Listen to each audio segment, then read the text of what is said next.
send that to me. Yeah. You can just use it, just be flowing, going with the flow, and we catch up. Okay, You that's ask, fine with me. I believe the recording has started, so I'll go ahead and speak. Okay. So I'm here with Efe West. Thank you for your time. He has been graciously, but he has graciously put up some time to talk about his perspective in of experiencing his travel in the Philippines, and that's African perspective. So I think he has a lot of unique things to say, as we've talked about this before, and so I'm very excited to have him as a speaker. Do you mind telling us a little bit about yourself for people who don't know about you? hey, thank you very much, Justin. My name is Ife West, and I am originally from Nigeria. And I used to live in Asia. As a matter of fact, I've lived in Asia for about 15 years. I've lived in many countries in Asia, from Malaysia, Thailand, the Philippines, South Korea, Laos, India, Vietnam, and other countries as well. So I have some experience about living in Asia, interacting with people, and I'm very delighted to share my views about my experiences, especially with that of a Philippine. Yeah, thank you. That's great. I mean, you're really well traveled, which I think is amazing. And so you've seen the good and the bad of a part of this world. You know, well, we all have different perspectives coming from our own countries. As an American, we're always taught that the rest of the world is dangerous and you shouldn't go anywhere. And so when people leave, they're surprised, oh, that some people live much better than we do. There's the thought of the American dream, but we get maybe 2 weeks of vacation a year on average if you're lucky. Europeans can get a month plus. Different cultures in South America and Asia have better work-life balance. They prefer to spend more time with their family and friends than working extra hours, things like that. Different cultural yeah, cultural differences that I think make life a little more well-rounded. So coming from Africa, what was your thoughts of the Philippines? What were the preconceived notions that you were told by your friends and family before you even came here? Okay, thank you very much. Actually, before I came to the Philippines, I used to live in Asia for about 7 years. I was in Bangkok. Prior to that, I was in Malaysia. I was in India, in Nigeria. I really have no direct experience with the Philippines, apart from the fact that I met a few Philippine people working overseas, and we were not that really close. I just knew that they were from Philippines, and the only thing I knew was that Philippines was an English-speaking country, and the rest stuff was what I saw on TV, especially CNN, BBC. The only time we get to see about Philippines was when they're talking about Philippines on the news, and it's naturally just used to be about natural disasters, typhoons, strong winds, causing havoc in the country, and destroying people's houses and homes. And we see these images. This is the only image we see on TV. So I don't really know anything that is happening inside that country. So the kind of impression that always coming out from the media was that Philippines was a country that is plagued with very serious cases of typhoon, and people are suffering. There's kind of a certain level of poverty in the land, and people is always in need of assistance, especially from foreign bodies, from United Nations, from America, and world and nations that people that always want to give aid. So that is the only thing I see on TV. So I just assume that Philippines is just a country that is nothing is happening there. It's always filled with problems, and they give this impression that there's poverty in the land. That this is the reason the people are going out to always work there. Nothing can really happened there. This kind of images we also see about African countries. And CNN, we also see image of war and famine, and they keep repeating these images. And you think that okay, the whole of Africa is like this, and this so that to set my impression about Philippines. But despite that, I still wanted to see the country because I just okay part of my traveling plan. Let me just go to this place and still just see how the thing is. So when I got there, I was shocked that, contrary to what I've been saying on the news about this country, the country is not like that. There's a lot of good people. There's a lot of nice buildings, a lot of uh, great infrastructural developments. I went to BGC. I was in Malina. I saw so many places, many nice places and things happening, very vibrant environments, culture, and there's a strong tourism potential in the country. So I was shocked when I discovered all this. So I have Mm. my narrative changed all the while. What I was seeing on the TV was totally different from what I experienced firsthand. So this is part of the reason we're having this conversation today, quite naturally. Right. Yeah, Mhm. even I was surprised when I first went to BGC. You know, there's a lot of places around the Philippines that are like, little Europe, little France, this and that. And I really imagine more of a, countryside lifestyle in the entirety of the Philippines. I didn't know to expect these sprawling buildings and, all of this infrastructure. And everyone had always warned me that the Wi-Fi is awful. And for the most part, the Wi-Fi's been good, or at least the data Yes. connectivity with my phone. So I came in Hmm. thinking that I was going to struggle working remotely, struggle, trying to find good places to eat and stuff. But that's quite the contrary. There's just so much development here, and I look left, there's a new condo. I look right, there's another new condo building being built. So there's definitely lots of opportunity here. Um, what would you say? So let's see. So like you said, you face different realities of everyone being nice and everything. Um, was there anything that you were concerned about with the treatment of Filipinos towards foreigners, or did you already have a feeling they'd be very open because of your experience with Filipinos in other parts of Asia? No. My experience was very nice. Prior to that, I've lived in Malaysia for 1 year, 6 months. I actually lived in Thailand for about 7 years. And Mm-hmm. I've been to Korea, Vietnam, India, Laos, Cambodia, China, and all these countries I've been to, their main language, first of all, is not English. And Mm-hmm. their own treatment of foreigners is, uh, let me say they are very, very nationalistic to a point of hostility. They want Mm-hmm. you, and at the same time, they don't want you. As somebody coming from Africa, we you face a lot of what I will say roadblocks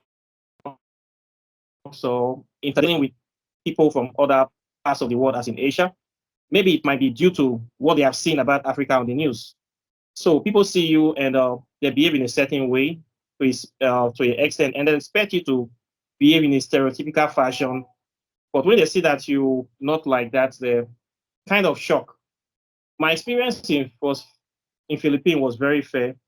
Philippines was a country that I would say out of all the Asian countries I've been to, it is the most welcoming of all of them. They have a certain respect for human rights, and they treat people with a certain level of understanding and dignity to certain aspects.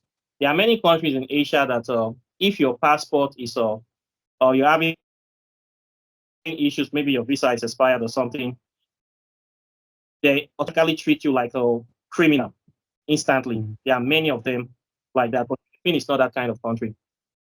Philippines was the first country that I saw so many people that live freely and I would say undocumented, but they live very, very freely and very comfortable.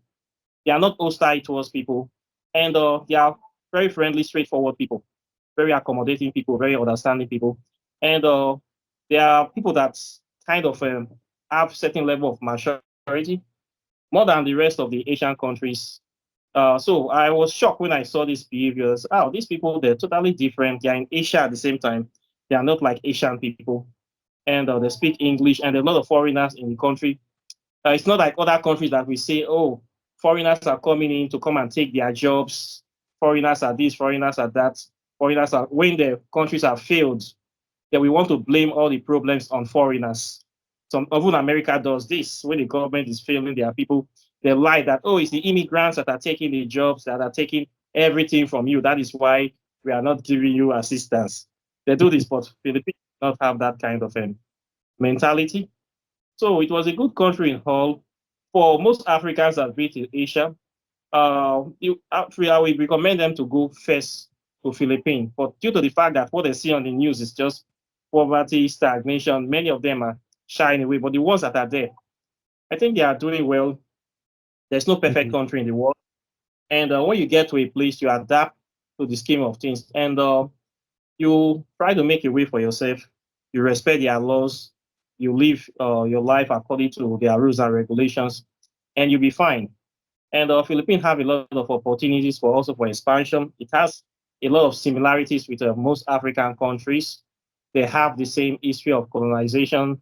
They have the history of foreign interference. They have the history of people misrepresenting them falsely and in the media. At the same time, these same people claim to be your very best friends, even claim to be your partners, but they go around giving false information about you to other people so that when people see news from there, they will be scared to want to go to this place.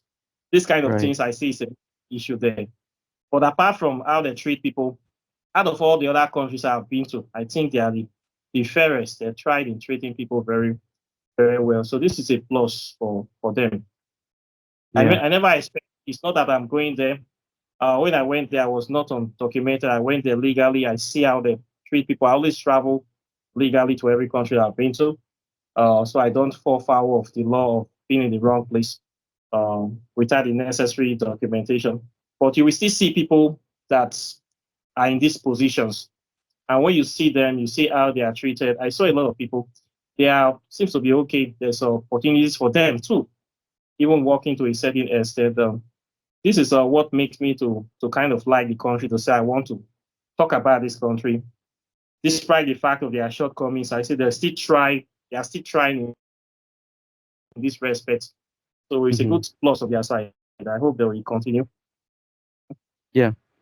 Yeah, yeah, yeah, I understand that viewpoint. I mean, I had originally planned to come to the Philippines for 1 month, and I've been here longer than a year and a half now because of how welcoming and the culture here is very similar to my culture. My family comes from Mexico, and that openness really is really attractive. Like you said, I've traveled all over the world, and some countries, while they're they're fine with you as a tourist there, you could definitely get treated differently and sometimes, like you said, negatively, where their culture is more closed off to strangers. So I really love how open it is here. So let's focus more between the similarities and differences that you felt and experienced between your life in Africa and your life in the Philippines, like the direct comparisons. Yeah, my life in Africa was pretty much straightforward. You grow up in your family, they teach you about the land, teach you about country, nation, then go to university, you graduate, and you get a job, get married, just like the way the everybody is set up. But for some of us that are curious about life, we don't want to just see things on TV or in movies. We want to travel and get experience. And when you are curious like that, you know that the world is not enough, and the world becomes your stepping stone. So Hmm. somebody like me, immediately I graduated, I wanted to see the world, and I took my traveling boots and I started traveling. So along the line, I was in Philippines. I was actually in Philippines for 1 year, 6 months. I was in BGC. I also was in Las Pinas. Actually lived there, and my life there was simple. It was like I was on a tour, experiencing life, interacting with the people, and you can call me what the term they call this traveling nomads, Hmm. people that work remotely based on my the work that I do, my YouTube channel, teaching about African spirituality, and selling my books online, and also about our history, philosophies. All these things is what you can do from any country. So for somebody like me, I can travel around while working and traveling. So Philippines was like a perfect place for me to actually stay while I was doing my work. I was also writing my books. I was also living. I was like a tourist in Philippines, like a nomad, and it was very fair to me.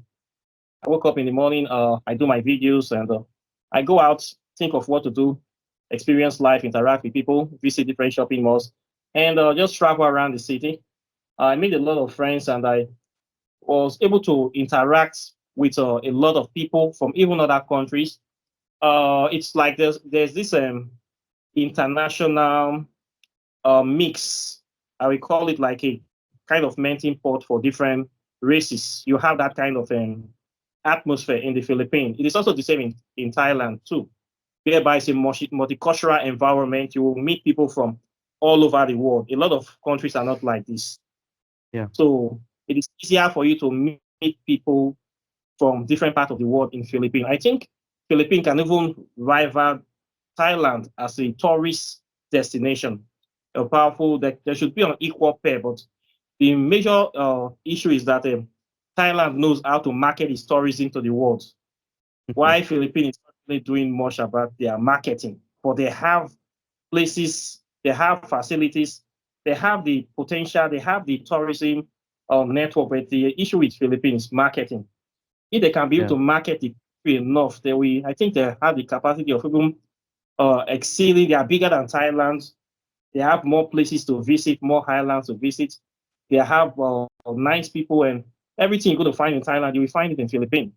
But the Yeah. issue is getting the country, giving advertising, putting it in a positive light so that people will know that yes, there are things here to see. It's not all about hurricane every time. The Hmm. good side of the country can also be shown, so people will say, "Oh, they have a lot of things for us to do here." And it's not expensive, or it's not an expensive country. I would say it's okay. Yeah. It's affordable to live in. Yeah. Cost of living is very fair in Philippines. Cost of living is not expensive. Based on your budget, you can be able to live a good life. Even if you have a budget of $200 a month, you can still live a very good average life in the Philippines.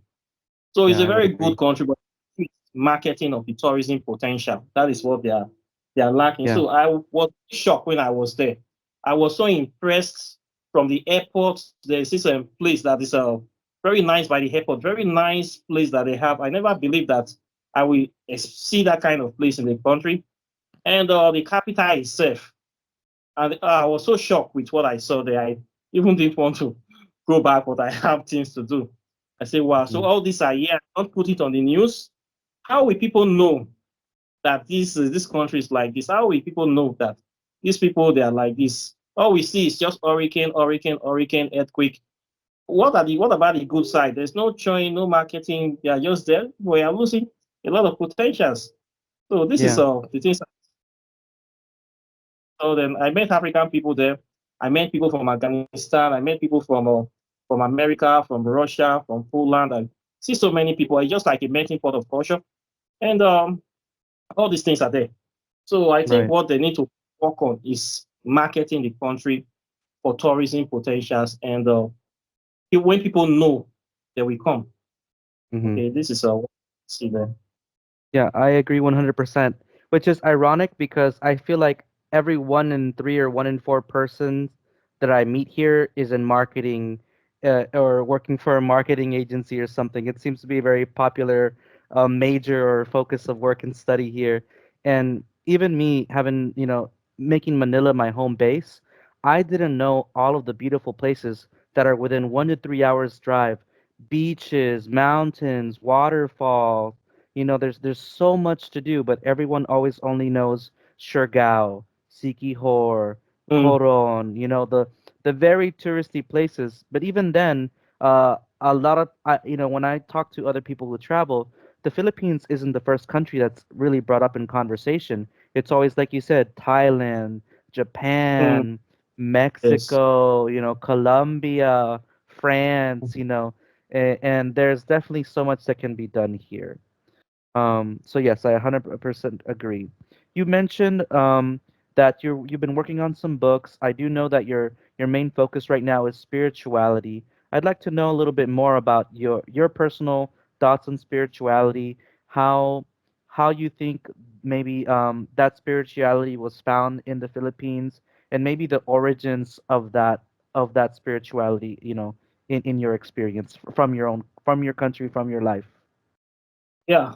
From my own perspective, I discovered that the spirituality of Philippines, they have this native spirituality that they used to practice, indigenous spirituality, which the people have, but it is not, you can't easily find it anywhere in the country. It is very scarce, and most times it's like often hidden due to the inception of Christianity. And we have the same issue here in Africa.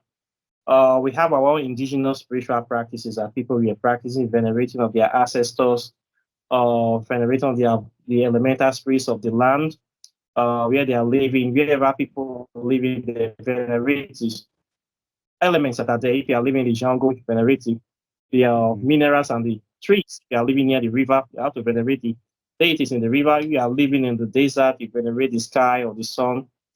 I noticed that Philippine people, they have this the native, the ones that are still in the mountains. There's a name they call them. I've forgotten that name. Most of them have dark skin, and they are like endangered people in Philippines. They still practice some of their indigenous spiritual practice. There are some rumors that some of them may have migrated from Africa. They are still in Philippines today. But due to the inception of the Spanish invasion and later America colonization, they brought in Christianity to Philippines.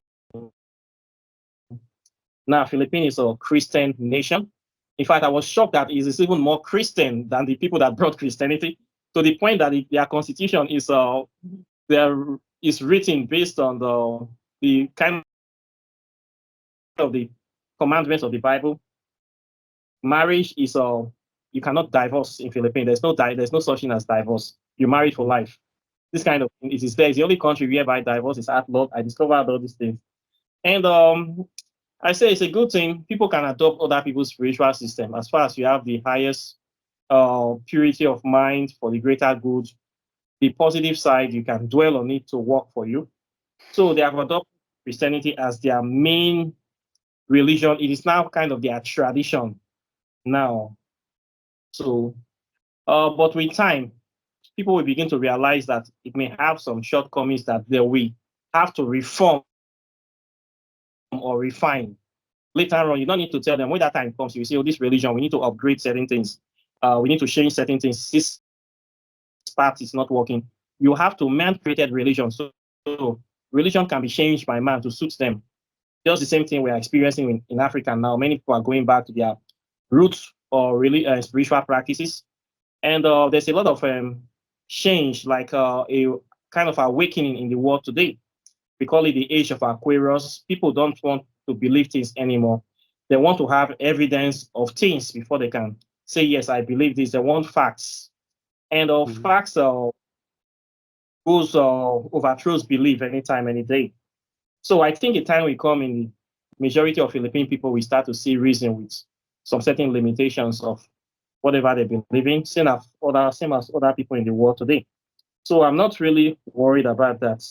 But it's a good thing. At least they have something they can hold on to as an article of faith, and can be something that will inspire them positively. So this is their way. Despite the fact that they have this religion, they're still very warm, opening. We have other countries in Asia that practice their own system of indigenous practice, but they are not so open like the Filipino people. They practice Buddhism, Hinduism, and this and that and that. But when you see the way they behave and treat people, we kind of wonder whatever these people are practicing, is it really for the overall good of humanity or is it for their own selfish interest? So it's not what you practice, it is how you treat people that matters. I The agree. treatment people will determine how people see you. So not trying to say my own is better than your own. You must come to my own. Your treatment of Hmm. people. So I see the Philippine people, they have this natural character to be good. And it is not the religion that make them good. They are just good naturally. Because we see a lot of people practicing Christianity in the world, and they do a lot of bad stuff. They invade other people's country, kill people, take people's land and oil in the name of the religion. We see all these things. So I would say they are naturally good. It is not the religion that make them to be good.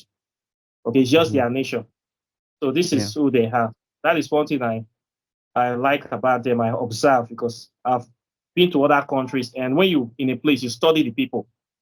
You study the people, you experience life, and you see, oh, this place I can recommend it for these people. This place, this is the way these people behave. This other place, this is the way they behave. You can be able to say because you have Hmm. direct experience. So this is my Yeah. own experience of them. I also saw a lot of similarities between them and African people.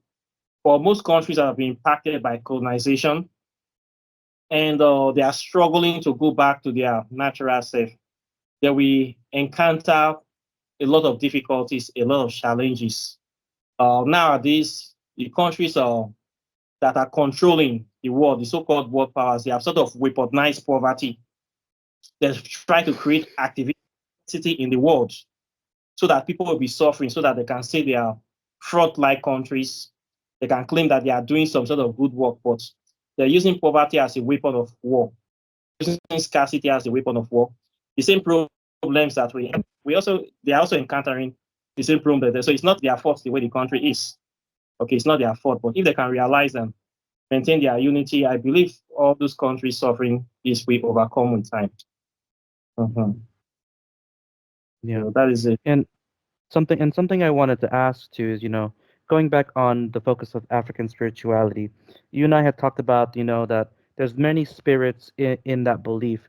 I believe you used the word elemental spirits that allow you to connect to the water, the land.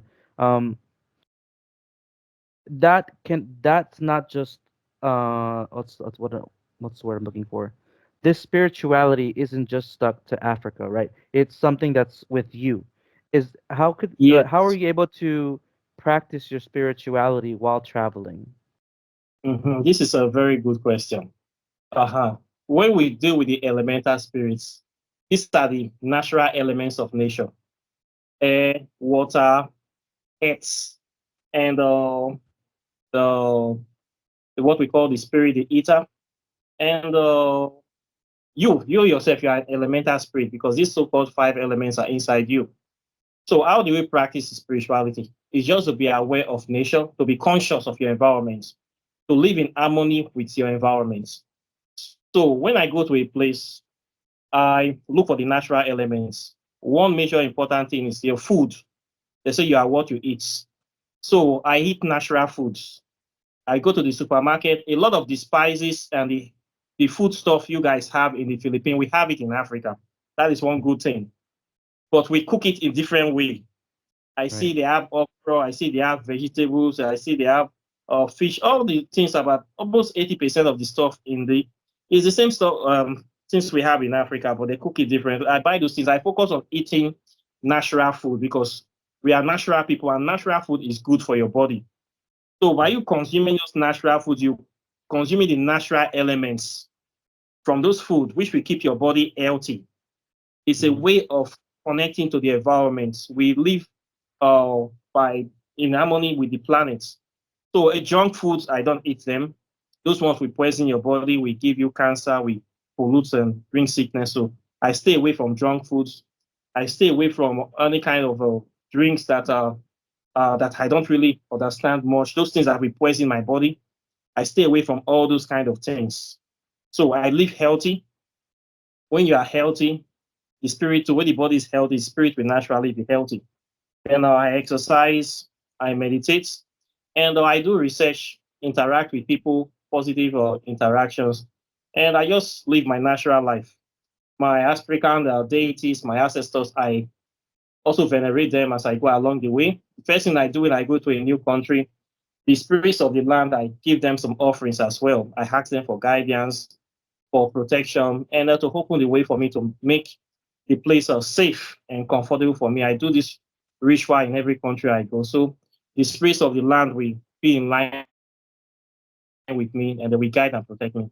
So I also do that. I honor the spirits of the land to make sure that I respect them, I acknowledge them, and I live my natural life that I've been living by making peace with your fellow man and just go about experiencing life. So your diet is very, very important. These GMO foods that we have now everywhere, it destroys the body because it's not natural. So when people are eating these GMO, these junk foods, it blocks their spirit from being fully active. It calcifies the pineal glands. It makes them not in touch with nature, not in touch with reality. The kind of food, drinks, especially the junk foods, I don't touch them. So this is one thing I focus on. Then the kind of people I interact with matters a lot. People that have bad characters, drug addiction issues, those kind of people, I don't make friends with them. I make friends with people that have the same orientation with me, matured people, well-thinking people, people that have transcend life to a certain extent. Those are the kind of people I make as friends. So based on this, I practice my spirituality. Yes. And Very. sorry, yeah, go ahead. Mhm. Then I also exercise. Of course, I like swimming. I love swimming. I go to the beach, go to the sea, and there are a lot of nice places to go and swim in Philippines. Then they will have this ayahuasca. I met a lot of spiritual people in the Philippines. They have so many places where they do the ayahuasca retreats. I was so surprised that it was there's a lot of population in Philippines that they do this. I've always wanted to do it, but the places I know we're in Latin America. But you see a lot of places in Philippines where you can do your ayahuasca retreats. And I met a lot of spiritual people there that are also like me. I was not lonely there. Mm, I wasn't lonely. You will meet all kind of people there, the good, the bad, the ugly. There is something for everybody. So I met good people like me, and I was real hanging out with them as well. that's great. And I do have one question. So, in many religions, these spirits have physical forms, apart from obviously a fire spirit being in the physical form of fire, water being water. Are there any other physical forms that spirits take in African spirituality? Like I see you have a necklace. I'm not sure if that represents anything or you just like that from Egypt. Yeah. This necklace represents the Kemetic legacy of ancient Egypt. So when I wear this necklace, I connect with it makes me to focus my mind on the Kemetic deities. As you know, the ancient Egyptians, they are not the Arabs that are there today. They are original African black people from the inner continents. And these people, they were made up of Africans from every part of the continent. And they are our collective ancestors. So I practice an Kemetic spirituality. And these are people that we are connected to by DNA, by bloodline, and they are part of us. So we need to honor them. We honor them by following their footsteps, by remembering them, and by continuing the great work that they have done before. So when I wear this necklace, the aim is to align my consciousness with theirs and to bring the consciousness of other African people to that very topic. When they see me with the necklace, they must remember. Say the ancient Kemetic people, they used to be the pioneers of civilization. They did so many great things, and of course, they have their own shortcomings. There was a lot of attack and problems that came. That a lot of invaders were coming to Africa for natural resources. It is not today, and eventually things happened, and the place was taken over by Islamic invaders. But the people that still practice the original Kemetic spiritual practices, they are still here today. So we are continuing that legacy of remembering our historical precedents and to keep it alive that way. Then, as for the spirits that are in physical form, we believe in the philosophy of reincarnation in African spirituality. This is the process of coming back to life again, where we experience life. and we believe our ancestors they live in us. So when people are born, they are born that this is not the first time they have come back. They have been coming back to life again and again and again to do some certain things, and it is part of continuing your legacy of pushing humanity to greater advancements. Then for the elemental spirits, we believe that spirits of the earth, they are alive, of the trees, of the water, the rivers, the air, the sun, all these elements that are part of the planet, they have what we would term spirits. A lot of atheist people will not believe this, but in African spirituality, we believe there's a consciousness behind them. And part of our practice is to make contact with those consciousness and interact with them in order to understand them more and to live in harmony with them. Not that we worship them, okay, but just to study them, to know how to live with them so that you can know how to make this earth a better place. Hmm. For instance, we So, believe the sun has a consciousness, a supreme consciousness. We believe the rivers, they are governed by their own deities that have their own consciousness. Then the forest, the minerals in the ground, the earth, everything, we believe everything is alive. Mhm. So for the listeners here who might be confused, let me try and restate some of these things, and you tell me if I understood or if I'm wrong. I want to learn, right? So Okay. every religion has some core principles. From my understanding, African spirituality is about um, accepting the existence of the nature around you and finding Mm, balance with it and being connected with it, right? and okay. and then for kinetic spirituality, it's about honoring your ancestors and the people who essentially uh affected your life as how it came to be today. Is that correct? See, Kemetic spirituality is also part of African spirituality because Kemet, the word Kemet means the land of the black people, the black land, or the African people due to the uh, dark skin. So Kemet is under African spirituality. So why I use the Mm, word Kemet is to refer to ancient, because now Egypt now is occupied by the Arabs. Those people in Egypt now, they are not the Kemetic people. They are Arabs from the Middle East. So see. to cause confusion, I don't. The people we are referring as Kemetic people have no blood connection with those people in the that are currently there now. Okay, Mm-hmm. so I use the word to connect to those people, and they are part of our ancestors. If you trace Okay. the history, It's you will discover that those and the people in Egypt today are totally the Kemetic people and the people they are totally different people. Just like we see in America, the Native Americans, which they like to refer to as Red Indians, those are the real original owners of America. They are not even in power. They are now in minority.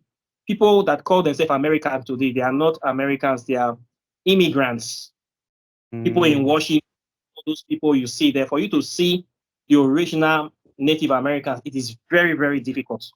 I don't think they are even up to like 3% of American population anymore. mm-hmm. So those people have almost been wiped out. We have the same issue, but the issue is that during the time of the invasion in the ancient Kemet, a lot of the people ran away. They migrated from there into other parts of Africa. Okay, Okay. so many of them exist in other part of Africa. So for you to see those real people down, you're not going to find many of them in this modern Egypt. You're going to find them in other part of Africa. So it is the same thing. So, Mhm. but we still have the history. We still have the records. We have the evidence. Everything we know our history. This history they don't teach it in the Western curriculum. They don't teach it in the schools. They only teach it inside their own secret societies, so that people will not know the truth. Mm. So, but we Yeah. that teach ourselves, we talk about it, and we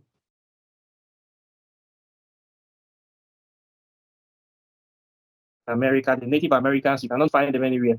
You're going to find so many foreigners calling themselves America. If they should ask every foreigner to go back to where they come from, the, even Donald Trump, we have to go back to Europe. because it's Yeah. not in Native America. So all the people calling themselves Americans today, they are not Americans. About 90, Yeah. Yeah. 90% of them they are immigrants from Europe and other parts of the world. So this It's is the the way life is irony. now. The world, mm-hmm, is how it is. So you had mentioned you were working on some books. So these books focus on the Yeah, spirituality. Can you tell the listeners a little bit about exactly. that? I've already written three, which I always talk about in my YouTube channel. The first one is on quantum physics. This one talks about the study of this subject we call quantum physics, which is the study of the invisible particles of nature. And in African spirituality, it's also the study, when they say what is African spirituality, is the study of the invisible particles of nature. That is things you cannot see with the naked eye, as in the spirit world.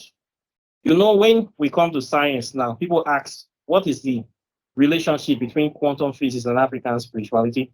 And we have to take you back to science. In science, they will tell you that there's something they call the atom. And this atom is made of three important components, protons, neutrons, and electrons. And it is the smallest invisible particle of nature. But when you go beyond the atom, they will tell you the atom have other components parts, which they call quarks and specks or electrons. Now, when you go beyond those parts and those ones, you're not going to the spirit world right now. So the atom is made up of some miniature particle of physical and invisible particles. Those invisible particles are the elements of the spirit world. So when you through this atom now, you can go into the spirit world. African spirituality is the study of the things you cannot see with the naked eye. And these are the things you will call in the era of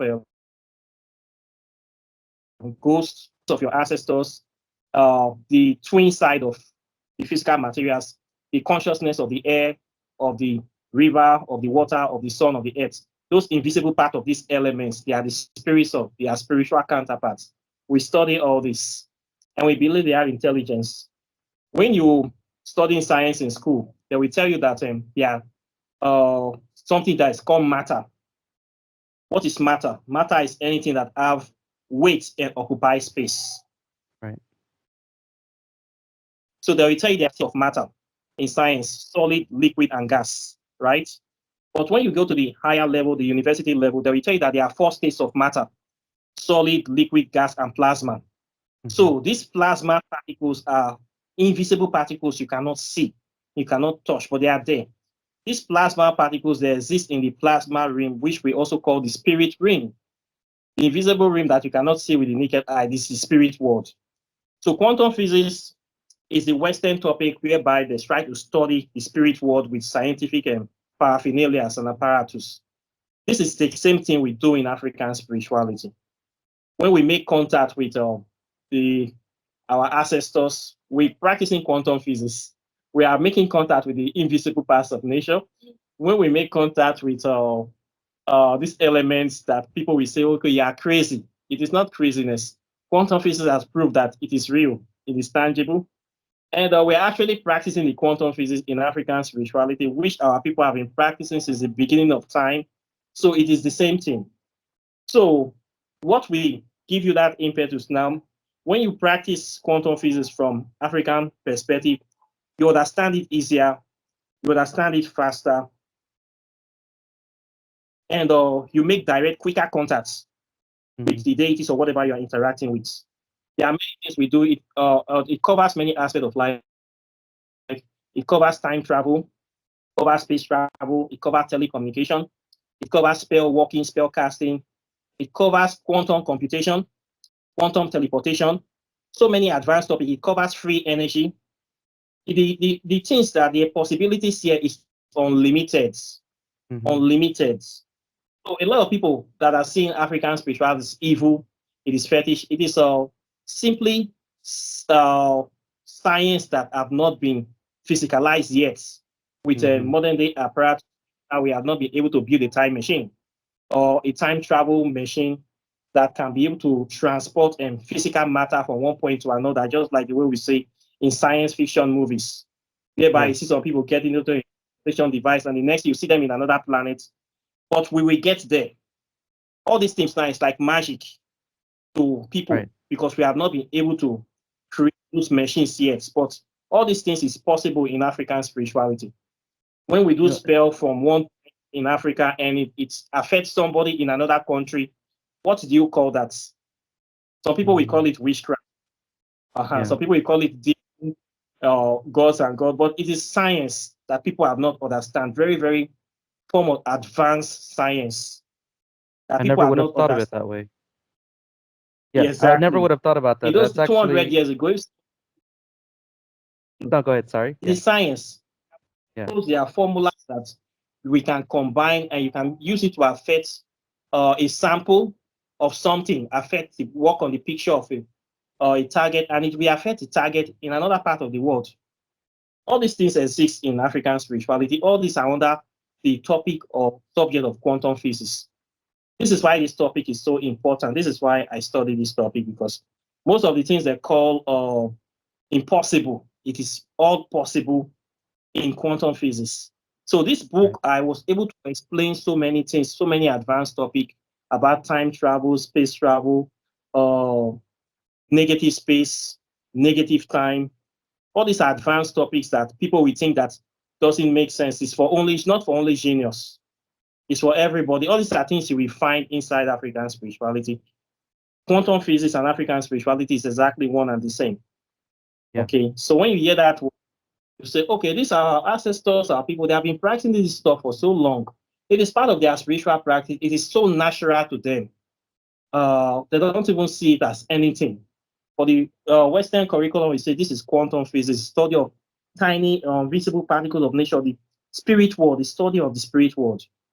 This is the Yeah. same thing we are talking about. So I studied this subject. I've been doing for 20 years now. So I wrote this book. This is the first book written on this subject in the history of Nigeria. And it's a very powerful book.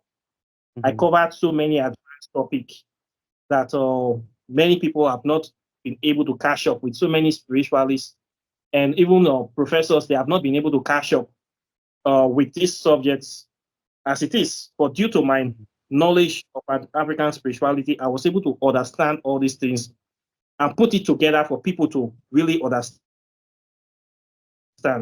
So that is how this book came Yeah. into this reality. Yeah, so this is one of my That, best that book. Until now, it is still relevant. I'm still waiting for people to catch up with what is mhm. here. I'm That still waiting really for a lot opens of people up. to catch up. Mhm.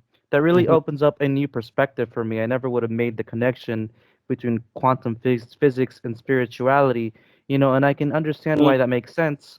And right now in science, we're making organs out of other pieces of flesh, and we're trying to copy how the mind works. But no one's quite figured out what is a soul. And it makes me think, what if a soul is made of plasma? Plasma's in our blood, and that's why we are who we are. Just a thought. Interesting. The soul is made of plasma. The souls, the spirit of our ancestors, they exist in that plasma ring. So when you talk of the spirit world, you are actually talking about the plasma ring. That is where they exist. So after you go through we can actually go there. We go there, and when we do offerings and sacrifice, you go there where you dream. You go there through certain things, certain spells. We go there every day. You can even go there with your mind. We exist, everything exists together at the same time. So you just focus on it and you are there. Everything exists together. But a lot of people are not aware of all these other aspects of all these other layers. A lot of people, they are not aware of it. So the difference between we and them is that we are aware that they exist. And we try to interact with them to change reality or to push our will into reality. Let me use it this way. To try to align our will with reality. Let me just say it like this.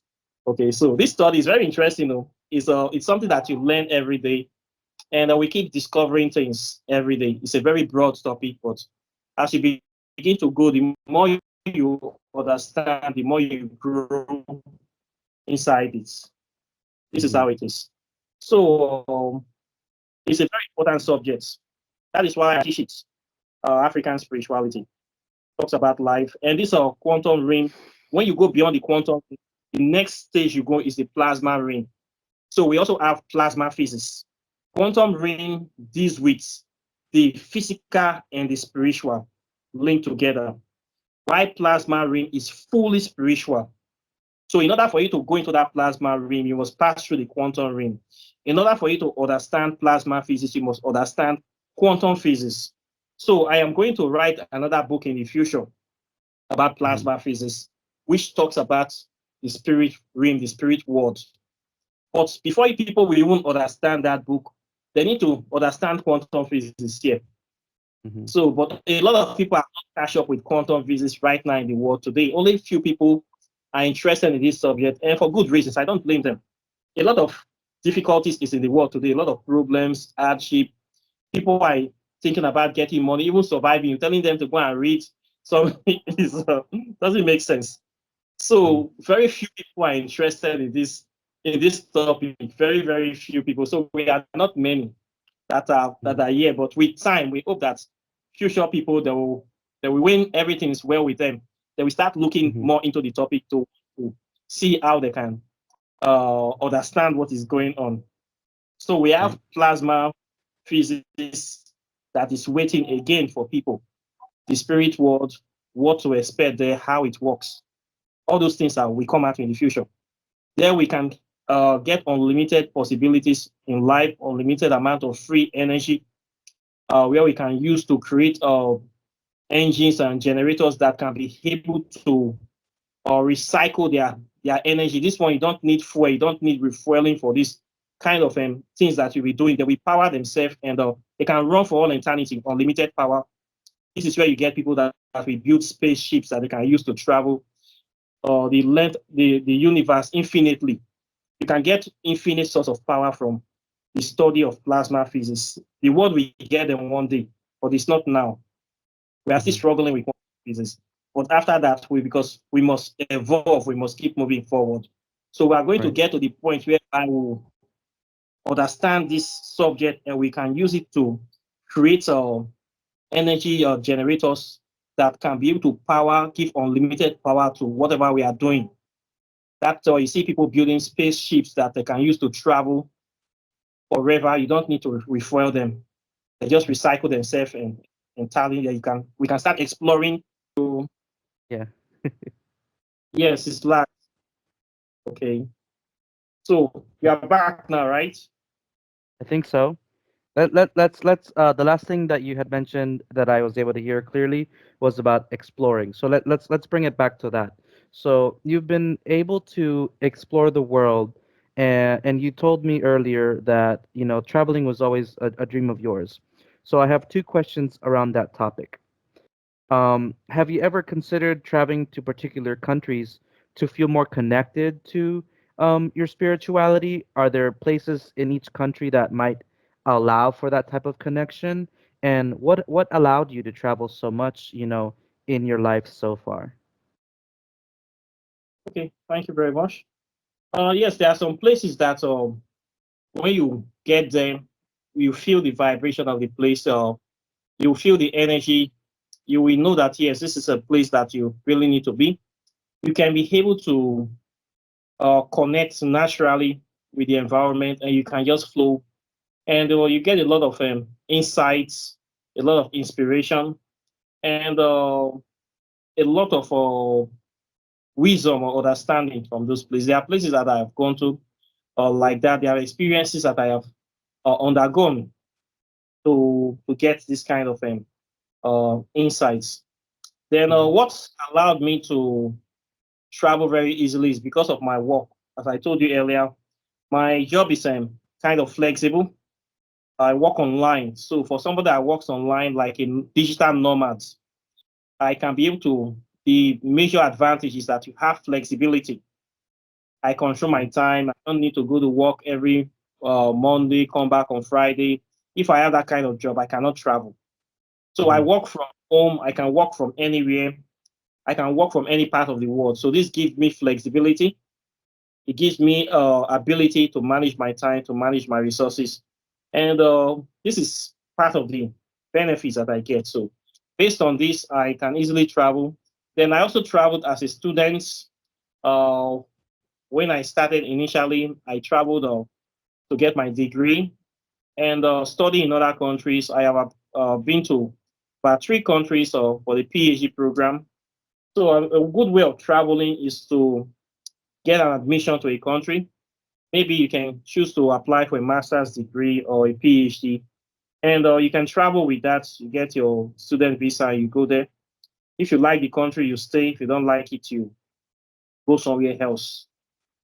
So based on that, when I did my first degree, I did my master's. I wanted to go for something higher, and because I have a very good result, so I was hoping to get a scholarship for the PhD program. So I also went there too, and I examined the program. If it's up to standard, then made my decision or not. So you can travel by applying for a studentship. It's the easiest way to travel to apply to university, get an admission, then use it to apply for visa. It's a good way to travel. Okay, Hmm. then if you travel for tourism, if you have a job that is also paying good money, you can travel while you work. Yeah. Yeah, even I didn't know that, as a foreigner, I could get scholarships in other countries, based on my GPA. So for those young listeners out there, your parents tell you that it's important to do well in school. Well, it really is if you want to travel and do something different than stay in your city. Um, yeah, thank you for all those tips. So Yeah. we're about to run out of time. Let's see, for your closing statement, if you had a final message to the world, whether it's about spirituality, travel, or anything, what would that be? Well, my final word is that they should have this mind of open mind of exploration. Uh, they should try to experience things, to see things before they make up their mind, not just to just see something on the news and they will just assume it is so. A lot of things we see on TV today have been created by people to micromanage the behavior of the world. People that own a lot of these big TV stations, they use it as also a kind of misinformation media to let people think in a certain way, to also market the kind of products they want, and to just move the to make the words people that are watching them not to be in touch with reality. And they also use these medias to create disunity by showing negative images of people to other people. Some people will have their TV station that will show a negative image about you. Meanwhile, they're pretending to be your friend. And in another country, they will show a negative image about the next guy to this other person. So they will have biased mind towards each other. All the time, they are always showing positive image about themselves. So Hmm. everybody thinks that they are the good guys, but they are just using their TV and media stations to be creating chaos in the world. All the same time, they're pretending to be helping people, pretending to be Superman, the best people that you have to be with them. They have the good things to offer, but meanwhile, they are playing everybody by spreading misinformation about people, spreading negative or false image about people to make people of the world be disunited to hate each other, so that they will Right. not, everybody will be focusing on them. So when you see things in the news, don't believe everything you see. Still try to find out the truth for yourself. Travel to places, don't have a closed mind, have an open mind. There are good people and bad people everywhere. And you see people, you see the goodness in them, you align with the good ones, then you stay away from the bad people. Then always be in touch with your spirituality. Spirituality is something that has to do with the psychology of human beings. These are things that control the physical world, but they are intangible. Concepts like love, happiness, hate, pride, peace, misery, hope, sorrow. You don't see all this with the naked eyes. You cannot hold them, they are not tangible, but they Hmm. control the physical reality of human beings. So the kind of things you put in, you focus your mind on, the kind of images we watch affects us positively or negatively. The kind of news we hear affects us too.